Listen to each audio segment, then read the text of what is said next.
akhir zaman. Saya nak menjelaskan tajuk kita subuh ini. Fitnah terjadi banyaknya siksa-siksa. Akhir zaman di ujung zaman. Menunjukkan dulu ada awal zaman, sekarang ada akhir zaman. Ada awal masa dunia, kita sekarang sudah berada di ujung dunia. Manakala Nabi Muhammad SAW Isra dan Mi'raj, dia melihat dalam perjalanan Isra Mi'raj itu ada seorang perempuan tua yang sedang bersolek. Jadi perempuan tua bersolek ini sudah nampak Nabi sejak masa Isra Mi'raj lagi. Jadi jangan terkejut bila sekarang nampak ada orang tua bersolek. Dah lama dah. Kata Nabi kepada Jibril, apa itu wahai Jibril? Kata Jibril, itulah dunia. Dunia sudah tua, tapi dia tetap juga ingin menampakkan dirinya muda. Dunia ini sudah tua, tak lama lagi akan hancur binasa. Idza sama'um fatarat, langit terbelah. Wa idzal kawakibun tasarat, planet-planet akan hancur berkeping. Wa idzal biharu fujirat, lautan akan meletup naik ke darat, hancur semuanya. Wa idzal quburu bu'athirat, dan kubur akan dibangkitkan. Semua yang ada di dalam tanah ini akan bangkit. Alimat nafsum ma qaddamat wa akharat. Kenapa tanah ini tidak bergulung? Kenapa tanah ini tidak bergoncang? Kenapa kulit tanah ini tetap stabil? Sebab ada pakunya. Seperti kertas yang ditempel di dinding, datang angin kencang, manakala angin kencang datang, kertas tak bergoyang sebab ada pakunya. Apa paku tanah ini? Surah An-Naba juzuk 30. Wal jibala autada, kami jadikan bukit-bukit, gunung-gunung sebagai autada, pasaknya. Kalau kita membuat kemah, ada tiang, tiang ini bergoncang. Bagaimana supaya tiang ini tidak bergoncang? Pasang pasak-pasak di tepi tiang. Pasak dunia ini adalah bukit-bukit. Kalau kita menengok ada bukit, maka sebenarnya sepertiganya saja yang ada di atas. Bukit yang besar di atas itu sepertiga, 2/3 bukit terhunjam, tertanam ke dalam tanah. Wal jibala autada. Tapi sampai masanya nanti bukit ini akan tercabut. Wa takunul jibalu kal ihnil manfush. Wa takunul jibal, bukit-bukit kal ihni, seperti bulu kambing. Manfush, bulu kambing yang dihembus angin. Hebatnya ayat-ayat Al-Quran itu, Allah memilih kata-kata sesuai dengan keadaan. Sembayang malam berat, nak jaga tidur malam berat. Kata berat bangun malam itu mengucapkannya pun berat. Wa minal laili fatahajjad, tahajjad berat. Sebagaimana beratnya jaga tengah malam, begitu Allah pilihkan kata yang berat, tahajjud berat. Wa takunul jibalu kal'inil manfush. Wa takunul jibal, bukit-bukit, gunung-gunung yang besar, yang berapi, kal jibal, kal ihni, seperti bulu kambing, manfush. Kalau gunung-gunung yang besar, gunung yang dari batu, gunung yang berapi, yang mengeluarkan lahar, itu tercabut dari tanah seperti bulu kambing dihembus angin. Bagaimana agaknya kita nanti? Tak tahu entah macam mana. Macam butiran debu-debu, macam butiran tepung yang dihembus angin kencang. Wataran nasa sukara. Selepas gunung-gunung itu tercabut, lalu tanah ini bergoncang, kau lihat manusia macam mabuk. Wataran nasa sukara, kau pandang manusia macam mabuk. Wa mahum bisukara, mereka tidak mabuk. Mereka berjalan bergoncang bukan kerana mabuk, walakin azaballahi syadid, kerana azab Allah itu amat sangat kuat. Tanda-tanda kiamat, fitnah akhir zaman sudah dekat adalah yataqarabuz zaman, kata Nabi SAW. Waktu tak terasa, tak terasa dah engkau dah datang aja. Tak terasa waktu begitu cepat, engkau sudah datang saja nak menagih hutang. Orang berhutang ni pun rupanya tak terasa juga orang datang. Yang memberi pinjaman pula terasa lama betul. Apakah beza antara 5 minit dulu dengan 5 minit sekarang? Sama. Apakah beza antara 24 hours, 24 jam dulu dengan 24 jam zaman Nabi dengan 24 jam zaman sekarang? Sama. Tak ada beza. Mataharinya sama, bulannya sama, buminya sama. Yang berkeliling mengelilingi matahari sama, Apa yang membuat berbeza? Apa yang membuat zaman itu yataqarabuz zaman? Ada hal-hal yang membuat kita sibuk. Dulu tak ada google.com, dulu tak ada Facebook, dulu tak ada Twitter, dulu tak ada BBM, dulu tak ada Instagram. Sekarang waktu habis. Bila kita tanya orang mana yang lebih lama, 5 menit atau 50 menit, semuanya sepakat mengatakan 50 menit lama, 5 menit kejam. Saya tanya 2 kali, pelajar-pelajar, penuntut-penuntut, mana yang lebih lama, 5 menit atau 50 menit? Semuanya berkata 50 menit lebih lama daripada 5 menit. Lepas tu saya balik, mana yang lebih lama? 5 menit menunggu azan maghrib bulan puasa, 50 menit status FB, Instagram. Oh, lebih lama 5 menit menunggu azan maghrib. 5 minit menunggu azan maghrib bulan puasa macam-macam mati jam. 50 minit hilang waktu tak terasa. Itu menunjukkan hadis Nabi itu, saya semakin saya baca hadis Nabi, makin kuat keyakinan saya, makin kuat iman saya, makin hilang keraguan saya bahwa yang berbicara ini bukan manusia biasa, tapi dia dapat wahyu dari Allah. Wa ma yantiqu anil hawa in huwa illa wahyun yuha, melainkan wahyu dari Allah Subhanahu wa taala. Yataqarabuz zaman, masa begitu cepat berlalu tak terasa. Sebulan seperti sepekan, sepekan seperti sehari, sehari seperti sesaat. Akhirnya kita pun kehilangan waktu, habis.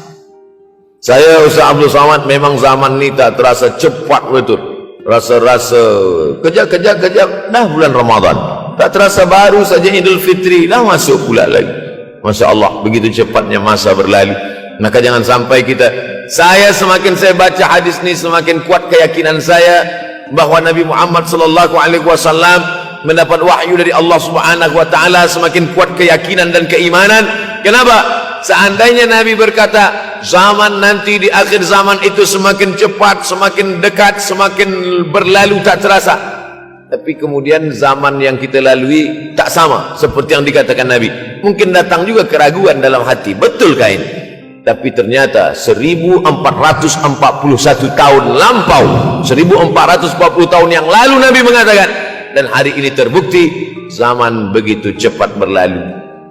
Masya Allah, tabarakallah. Hari inilah ditemukan internet, hari ini datang television, hari ini datang WhatsApp, hari ini datang yang melalaikan kita daripada Allah Subhanahu wa taala. Sehingga waktu datang sembang-sembang, cerita-cerita, tengok ini, update ini, tulis ini, tengok ini, pandang ini, habis waktu berlalu. Padahal waktu inilah yang akan ditanya oleh Allah Subhanahu wa taala. 6 kali Allah bersumpah demi waktu. Terbit fajar, wal fajri wa layalin ashr, masuk waktu subuh. Was subhi idza tanaffas, masuk waktu duha. Wad duha wal laili idza saja, masuk waktu siang. Wan nahari idza tajalla, masuk waktu asar. Wal asri innal insana lafi khusr, masuk waktu malam. 2 kali Allah bersumpah demi waktu malam. Wal laili idza saja wal laili idza yaghsha. Kenapa hadis ini yang Ustaz bahaskan?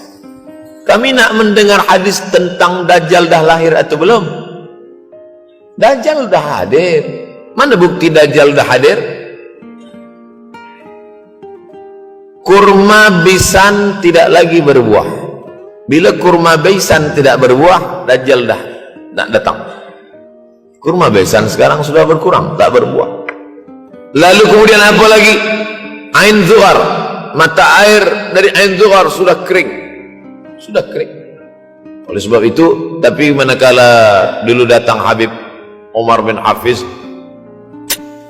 saya hadir majelis itu, adalah seorang bertanya, Habib, ya, Imam Mahdi dah lahir atau belum? Saya tengok, Habib menjawab, sepertinya dia macam tak suka pertanyaan. Kata dia, kita tak perlu mencari-cari dia dah lahir atau belum, kampung dia di mana, dia lahir di hospital mana, dia tak perlu. Yang perlu kita siapkan adalah iman dan takwa, pengetahuan kita, supaya kita jangan sampai terkecoh, supaya kita boleh membezakan mana hak, mana batil, mana betul, mana salah, mana lurus, mana bengkok, mana hitam, mana putih. Sehingga dengan istiqomahnya kita beribadah ini, kita boleh membezakan mana Al-Masih yang original, yang asli, mana Al-Masih Ad-Dajjal.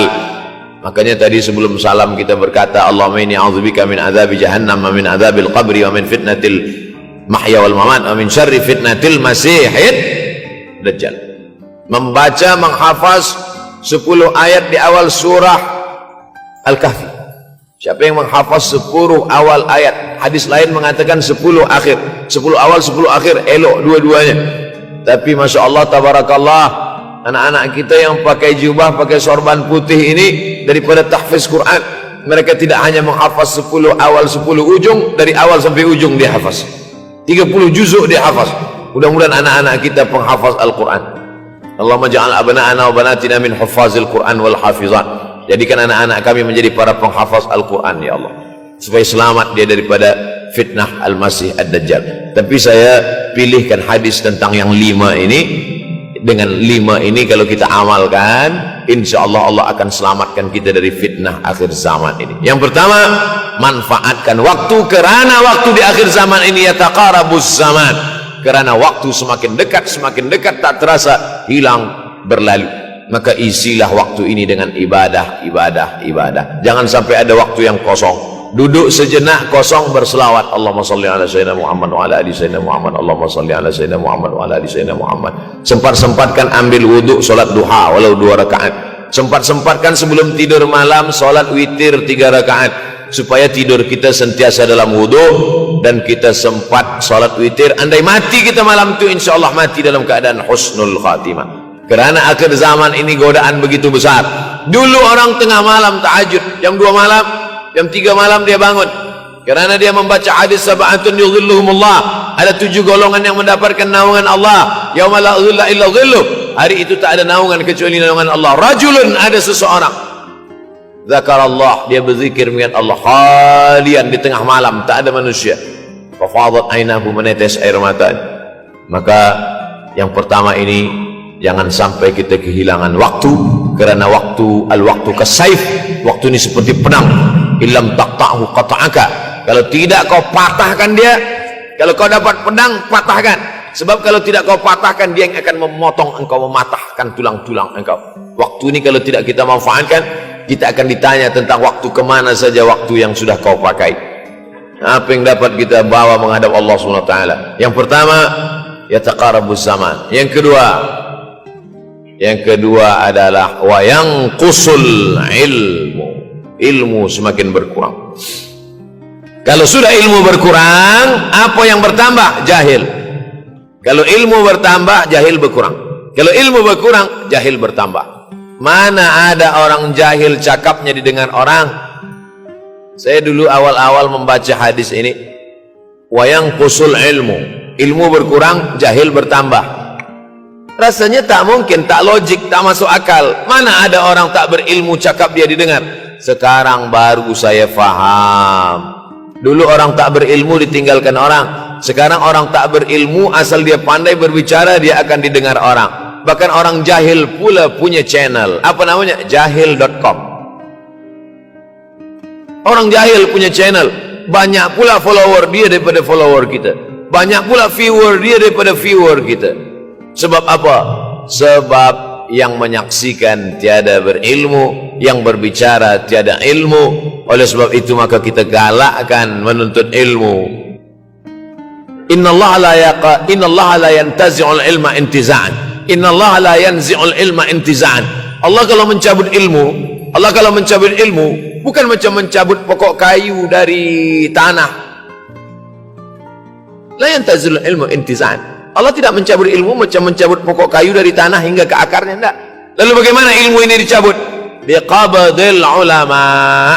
Dengan matinya ulama, maka habislah ilmu. Meninggal Imam Syafi'i, berkurang ilmu. Meninggal Imam Nawawi, berkurang ilmu. Meninggal Imam Fulan, berkurang ilmu. Maka yang hadir adalah al-juhala. Yang lebih menakutkan lagi adalah al-juhala bi thawbil ulama. Orang jahil dengan pakaian ulama. Abdul Somad tidak mengatakan dirinya ulama. Saya selalunya membacakan ayat Quran, membacakan hadis Nabi, menyampaikan fatwa ulama. Tak pernah saya berteramah, bertausiah menurut saya. Siapa saya? Siapa kita? Oleh sebab itu maka yang kedua akhir zaman, wa yanqusul ilmu makin kurang, wa yanqusul ilmu, setelah habisnya ilmu ini semua dicabut oleh Allah Subhanahu wa taala.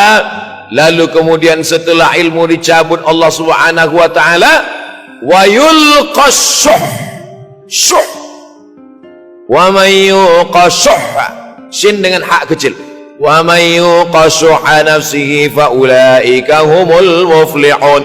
Siapa yang selamat daripada sifat syuh, itulah orang yang beruntung. Hayya 'alal falah, mari kita menuju keberuntungan, kemenangan. Siapa orang yang menang? Selamat daripada sifat syuh. Ada orang menerjemahkan syuh ini pelit, bakhil. Bakhil ada yang lebih parah daripada bakhil.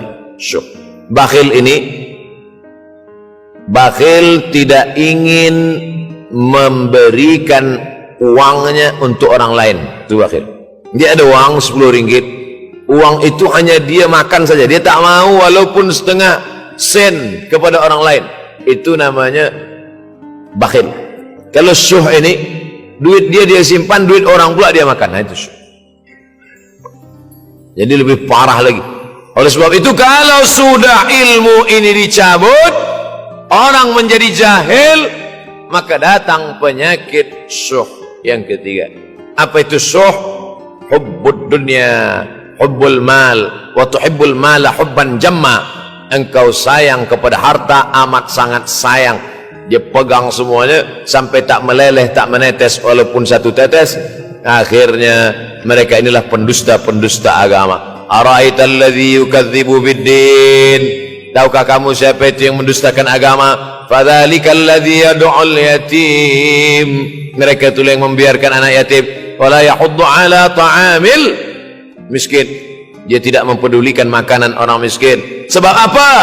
Bukan sebab tak ada harta, sebab syuh. Kenapa syuh? Sebab tak ada ilmu, tak ada ilmu tentang akhirat. Dia pegang, dia simpan, mati, habis. Yang dia bawa hanyalah 1, 2, 3 helai kain kafan saja. Yang terakhir, wa yaksurul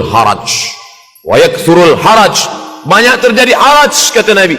Sahabat pun bertanya, ya Rasulullah, wa mal haraj, apa haraj itu ya Rasulullah?